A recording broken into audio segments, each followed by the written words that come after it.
உங்களுக்கு முன்மாதிரியான ஜீவன் வேணுமா? உங்களுக்குள்ள அன்பு இருக்கணும். அன்பு மாயமற்றதா இருக்க கூடாதுன்னு வேதம் சொல்லுது. ஆனா அன்பு இப்ப எப்படி இருக்கு? உங்களுடைய அன்பு மாயமாலம் உள்ளதா இருக்கு. அப்போ நீங்க முன்மாதிரியா ஜீவிக்க முடியுமா? ஜீவிக்கவே முடியாது. 3 யோவான் 6வது வசனம் வாசிங்க. அவர்கள் உன்னுடைய அன்பை குறித்து சபைக்கு முன்பாக சாட்சி சொன்னார்கள். தேவனுக்கு முன்பாக பாத்திரமானபடி அவர்களை நீ வழிவிட்டு அனுப்பினால் நலமா இருக்கும். பாருங்க, காயை குறித்து ஒரு சாட்சி என்னன்னா, அந்த மனுஷன் எல்லாரிடத்திலும் அன்பை காட்டினான். சபையார் எல்லாருமே அவன் அன்பு உள்ளவையா, அன்பு வெள்ளம் அவனுக்குள்ள பாய்ந்து வெளியுது. தேவன் புள்ளவனாயும் பிறர் அன்புள்ளவனாய் இருக்கிறான். கற்பனையை கை கொள்ளக்கூடியவன். ஒட்டுமொத்த பைபிள்ல ஏகப்பட்ட கற்பனை இருக்கு. இயேசுவே இதுல எது பிரதானமான கற்பனை? சுருக்கிட்டாரு. 2 கற்பனையில. தேவனை சிநேகியா, முழு இறுதியம், முழு ஆத்மா, முழு பலம், முழு மனம். நீ பிறரை நேசியா. எப்படி நேசிக்கணும்? எந்த அளவுல நேசிக்கணும்? நீ உன்னை எந்த அளவுக்கு நேசிக்கிறிய அதே மாதிரி அடுத்தவங்களை நேசிச்சிரு. கற்பனை எல்லாம் முடிஞ்சிட்டு, தீர்க்க தரிசனம் எல்லாம் உள்ள அடங்கிறோம், நியாயப்பிரமாணம் எல்லாம் உள்ள அடங்கிறோம், வேத வசனமே எல்லாம் உள்ள அடங்கிட்டு.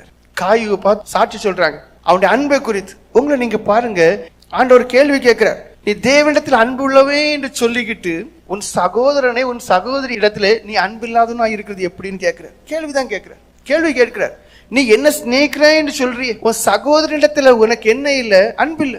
அப்ப நீ என்னை அன்பு செய்யறது எப்படின்னு கேட்கிறார். அன்பு இல்லாதவன் தேவனை அறியான் என்று இருக்கு. எனக்கு இயேசுவை தெரியும் நீங்க சொல்லி நீங்க எப்படி சொல்ல முடியும்? இயேசு என்று சொன்னாலே சிலுவை, இயேசு என்று சொன்னாலே தியாகம், இயேசு என்று சொன்னாலே தன்னை பலியாக ஒப்பு கொடுத்தல், இயேசு என்று சொன்னாலே பிதாவே இவர்களை மன்னியும் என்று.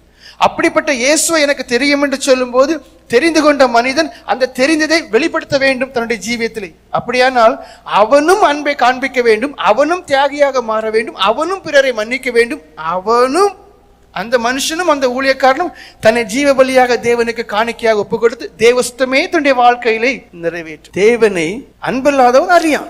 அவ்வளவுதான்.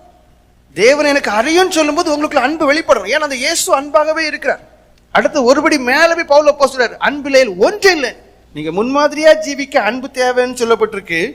ஆனா அந்த அன்பு இல்லைன்னா நீங்க என்ன வரங்களும் பெற்று போங்க, வல்லமையும் பெற்று போங்க, எவ்வளவு ஆலோசனையும் கொடுங்க, எவ்வளவு அழகா சுவிசேஷம் அறிவிங்க, நீங்க ஒண்ணும் கிடையாது. இந்த சத்தியத்துக்கு ஏன் நடுங்க முடியல?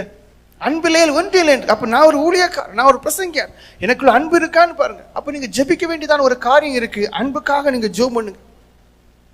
அன்பு அயோக்கியமான எதையும் செய்யாதுன்னு இருக்கு. அன்பு தீங்கு நினையாது. ரொம்ப முக்கியமான ஒரு காரியம். உங்களை தீங்கு நினைக்காதவங்க இருக்கிறீங்களா? சிந்தனை சுத்தமா இருக்கணும், பியூரா இருக்கணும், ரூடா இருக்கக்கூடாது. அன்பு இருக்கான்னு உங்களை நீங்க கேட்டு பாருங்க. அன்பில்லை ஒன்றே இல்லை. அன்பு இல்லாம ஒரு முன்மாதிரி வாழ்க்கையை நீங்க காண்பிக்க முடியும்னா நீங்கள் பொய்யர்கள். காண்பிக்கவே முடியாது. கிறிஸ்தவம் என்று சொன்னாலே அதுல அன்பு இருக்கு. கிறிஸ்தவம் என்று சொல்லும் போதே அதுல தியாகம் இருக்கு. கிறிஸ்தவம் என்று சொல்லும் போதே அதுல மன்னிப்பு இருக்கு. கிறிஸ்தவம் என்று சொல்லும் போதே அதுல சகிப்புத்தன்மை இருக்கு, பொறுமை இருக்கு. இதெல்லாம் அன்புக்குள்ள அடங்கி இருக்கு. நீங்க நினைக்காத ஒரு வாழ்க்கை வாழ முடியுதான்னு பாருங்க. சகிக்க முடியல. உங்களுடைய வாழ்க்கை நீங்களே சோதிச்சு பாருங்க, என் நிலைமை எப்படி எல்லாம் இருக்குது. அப்ப அன்புல முன்மாதிரியா இல்லை என்பதை முதல்ல உணருங்க. அன்பினுடைய தன்மைகள் எவைகள் என்பதை உணருங்க. இவையெல்லாம் எனக்குள்ள இல்ல ஆண்டவர் என்று சொல்லி தேவன் நோக்கி கதருங்க.